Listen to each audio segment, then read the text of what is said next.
Cambridge Practice Tests for IELTS 1 by Vanessa Jakeman and Claire McDowell. Published by Cambridge University Press, 1996. This recording is copyright. Cassette 2, Side 1. Practice Test 3. You will hear a number of different recordings, and you will have to answer questions on what you hear. There will be time for you to read the instructions and questions, and you will have a chance to check your work. All the recordings will be played once only. The test is in 4 sections. Write all your answers in the listening question booklet. At the end of the test, you will be given 10 minutes to transfer your answers to an answer sheet. Now turn to section 1 of your question booklet.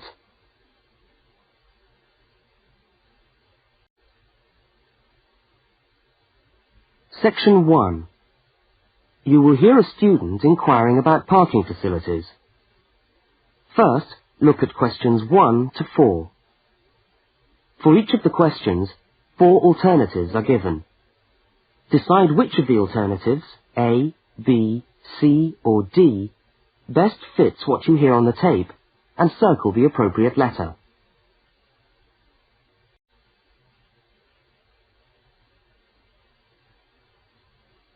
You will see that there is an example which has been done for you.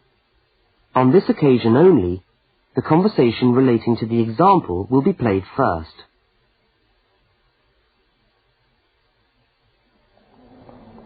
How do you come to the university each day?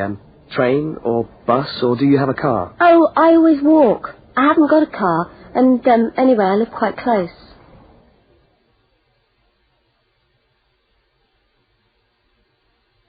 The woman says she always walks, so C has been circled.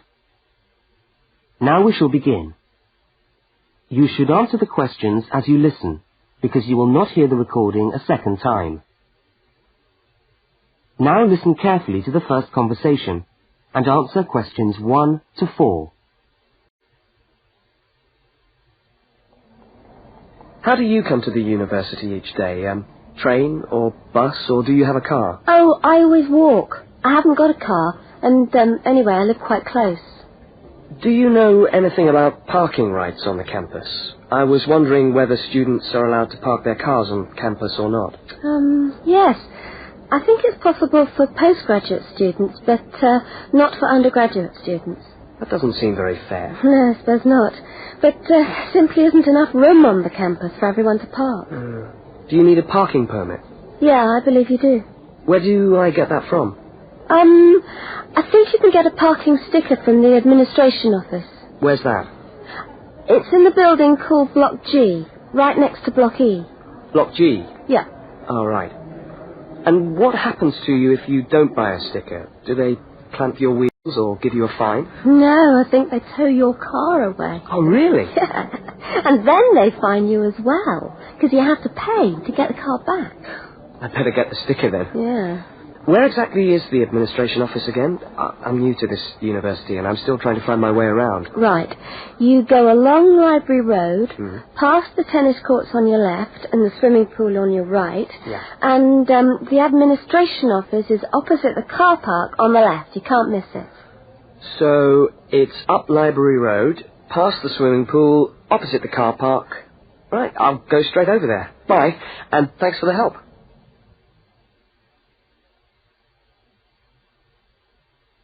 Now you have some time to look at questions 5 to 12.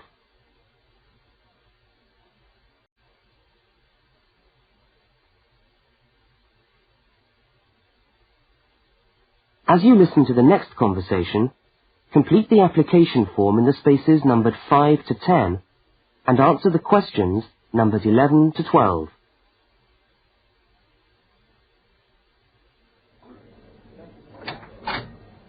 Good morning. Can I help you? Yes, I was told to come over here to get a parking sticker. Is this the right place? Yes, it is. Are you a postgraduate student? Yes, I am. Okay. Well, I'll just need to take some details. Your name? Richard Lee. That's spelt L-E-E. Richard Lee.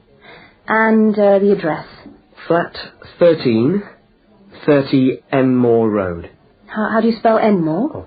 E-N-M-O-R-E. And that's in the suburb of Newport. N-E-W-P-O-R-T.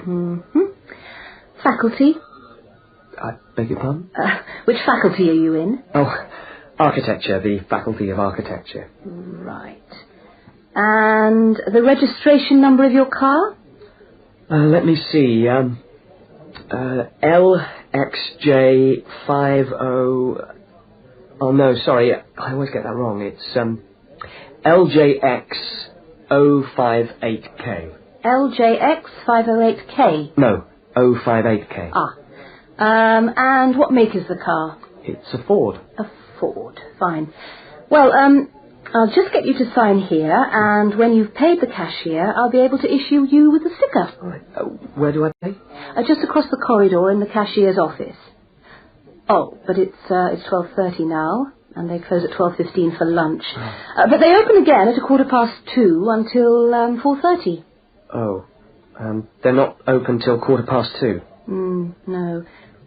When you get your sticker, you must attach it to the front windscreen of your car. I'm afraid it's not valid if you don't have it stuck on the window. Right, I see. Thanks very much. I'll just wait here then.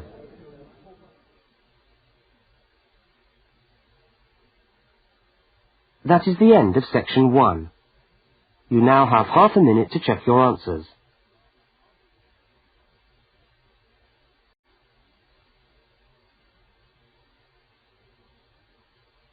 Now turn to section 2.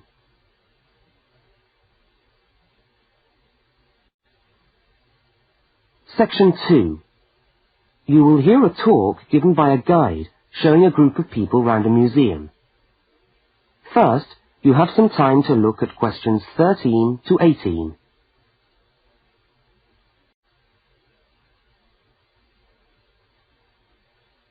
Now listen to the guide and complete the notes by filling in the numbered spaces 13 to 18.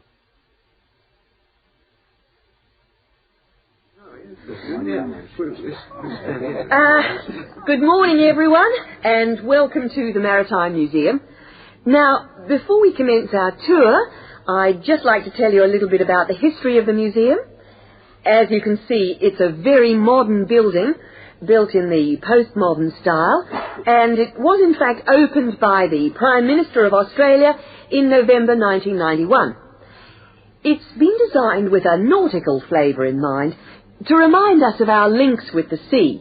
But the museum isn't only housed in this building. There are a number of historic ships docked outside in the harbour which form part of the museum, and which you are also free to visit.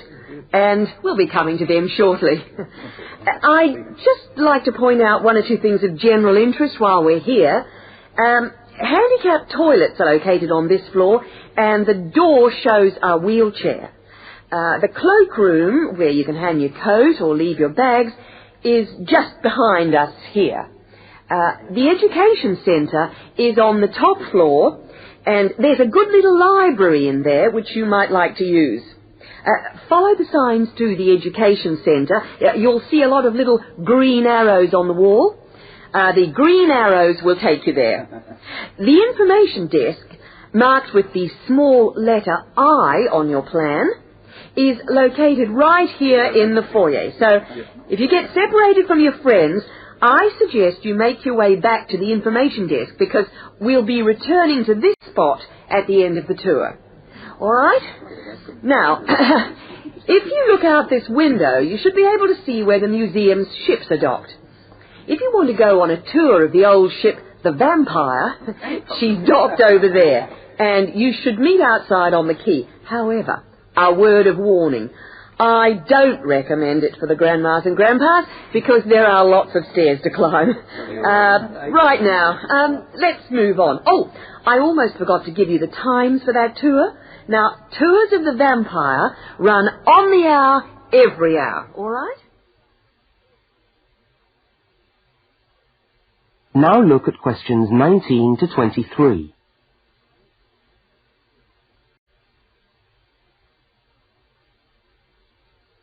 As you listen to the rest of the talk, complete the notes in the numbered spaces 19 to 23.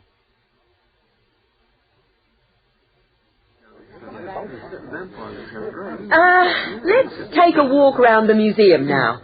The first room we're coming to is the theatre. This room is used to screen videos of special interest, and we also use it for lectures. There's a continuous video showing today about the voyages of Captain Cook, so come back here later on if you want to learn more about Captain Cook. Now, we're moving along the gallery known as the Leisure Gallery. This is one of our permanent exhibitions, and here we try to give you an idea of the many different ways in which Australians have enjoyed their time by the sea. Surfing, swimming, life-saving clubs, that's all very much a part of Australian culture. At the end of this section, we'll come to the picture gallery, where we've got a marvellous collection of paintings, all by Australian artists. I think you can buy reproductions of some of these paintings in the museum shop. They're well worth a good look.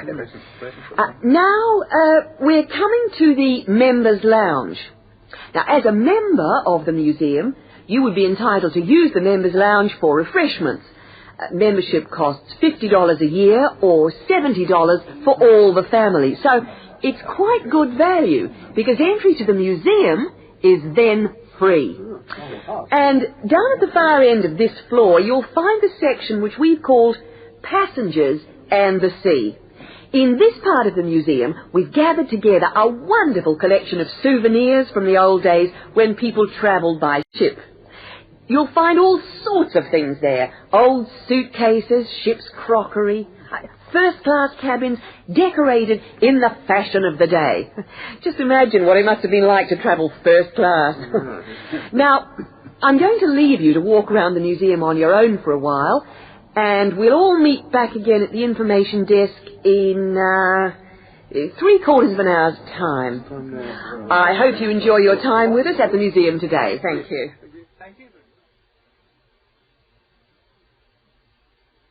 That is the end of section 2. You now have half a minute to check your answers.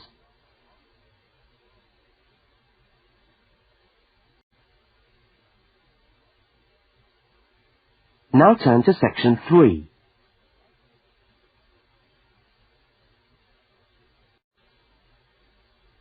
Section 3. In this section, you will hear a university student, Mark, talking to a tutor and another student about a topic he has studied.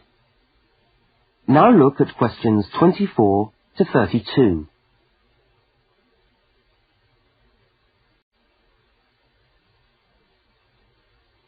Now listen to the conversation and answer questions 24 to 32. Okay, everybody. Good morning. Good morning.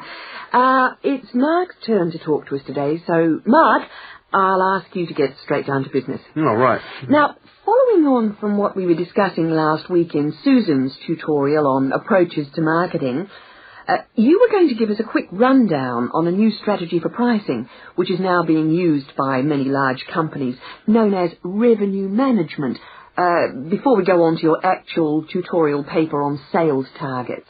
Is that correct? Yeah, okay, well... So, what exactly is revenue management? Well, it's a way of managing your pricing by treating things like airline tickets and hotel rooms rather more as if they were perishable goods. Yeah, I just tried to book a ticket yesterday for Perth, and would you believe there are 3 different prices for the flights? Right, and what was the rationale for that? Well, the travel agent said it depended on when you book and the length of the stay. Like, it's cheap if you stay away for a Saturday night, presumably because this isn't business travel, and even cheaper if you buy a ticket where you can't get a refund if you have to cancel. In that case, the ticket costs about half the price. You wouldn't think it would make that much difference, would you? Well, it does, and that's basically because the airlines are now treating their seats like a commodity. You see, if you want a seat today, then you pay far more for it than if you want it in 3 weeks' time. That seems rather unfair. Well, not really. When you think about it, that's just common sense, isn't it? Well, I suppose so. What this actually means is that in the same row of seats on the same flight, you could have 3 people who have all paid a different price for their tickets. And is this just happening in Australia? No, it's the same all over the world. Airlines are able to market a seat as a perishable product with different values at different stages of its life. Well, like mangoes or apples at the market. Yeah, it's exactly like that. The fact is that the companies are not actually interested in selling you a cheap flight. They're interested in selling the seats and flying airplanes that are full. Mark, why do you think revenue management has come about? Well, as far as I can see, there are 2 basic reasons. Firstly, because the law has been changed to allow the companies to do this. You see, in the past, they didn't have the right to keep changing the prices of the tickets. And secondly, we now have very powerful computer programs to do the calculations, and so the prices can be changed at a moment's notice. So you mean 10 minutes could be critical when you're buying a plane ticket? Absolutely. That's right. Yeah. And I understand we've almost reached the stage where these computer programs that the airlines are using will eventually be available to consumers to find the best deals for their travel plans from their home computer. Heavens, what a thought. So the travel agent could easily become a thing of the past if you could book your airline tickets from home. Yeah.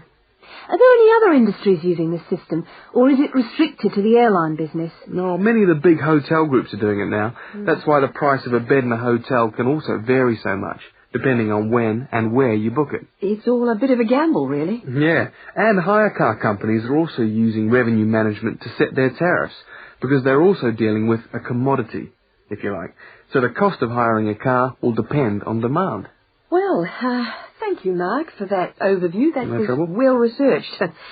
Now, let's get on with your main topic for today. That is the end of section 3. You now have half a minute to check your answers.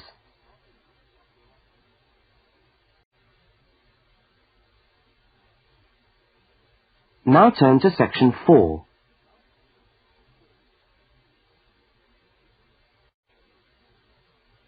Section 4. You are going to hear a short talk on space management in supermarkets.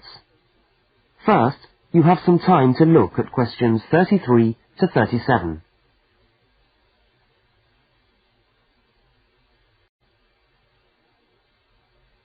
Now listen to the first part of the talk and complete the table by filling in the numbered spaces 33 to 37.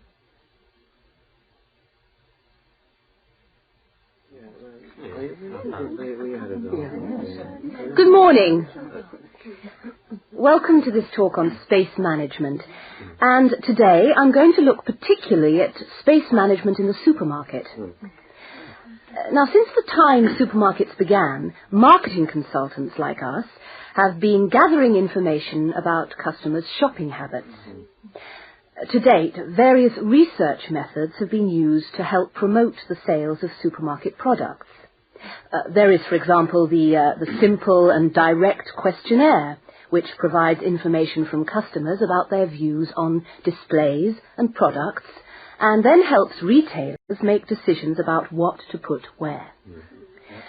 Another method to help managers understand just how shoppers go around their stores are the hidden television cameras that film us as we shop and monitor our physical movement around the supermarket aisles. Where do we start? What do we buy last? What attracts us, etc. More sophisticated techniques now include video surveillance and such devices as the eye movement recorder. This is a device which shoppers volunteer to wear taped into a headband and which traces their eye movements as they walk around the shop, recording the most eye-catching areas of shelves and aisles. But with today's technology, space management is now a highly sophisticated method of manipulating the way we shop to ensure maximum profit. Supermarkets are able to invest millions of pounds in powerful computers which tell them what sells best and where. Now, an example of this is Spaceman, which is a computer program that helps the retailer to decide which particular product sells best in which part of the store. Now, Spaceman works by receiving information from the electronic checkouts, where customers pay, on how well a product is selling in a particular position. Spaceman then suggests the most profitable combination of an article and its position in the store. Now you have some time to look at questions 38 to 42.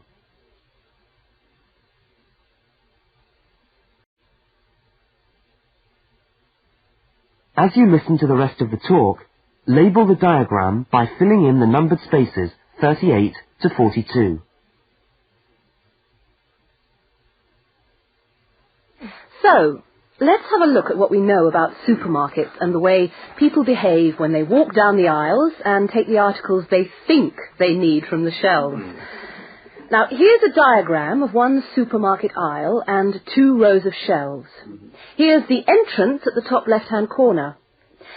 Now, products placed here at the beginning of aisles don't sell well. In tests, secret fixed cameras have filmed shoppers' movements around a store over a 7-day period. When the film is speeded up, it clearly shows that we walk straight past these areas on our way to the centre of an aisle. Items placed here just don't attract people. When we finally stop at the centre of an aisle, we pause and take stock, casting our eyes along the length of it. Now, products displayed here sell well and do even better if they're placed at eye level so that the customer's eyes hit upon them instantly. Products here are snapped up, and manufacturers pay a lot for these shelf areas, which are known in the trade as hotspots. Naturally, everyone wants their products to be in a hotspot. But the prime positions in the store are the ends of the aisles, otherwise known as gondola ends. Now, these stand out and grab our attention. For this reason, many new products are launched in these positions, and manufacturers are charged widely varying prices for this privileged spot. Also, the end of an aisle may be used for promoting special offers, which are frequently found waiting for us as we turn the corner of an aisle. Well, now, eventually, of course, we have to pay. Any spot where a supermarket can be sure we are going to stand still and concentrate for more than a few seconds is good for sales. That's why the shelves at the checkout have long been a favourite for manufacturers of chocolates. Perhaps the most surefire impulse food of all.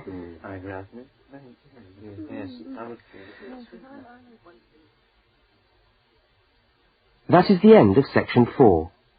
You now have half a minute to check your answers.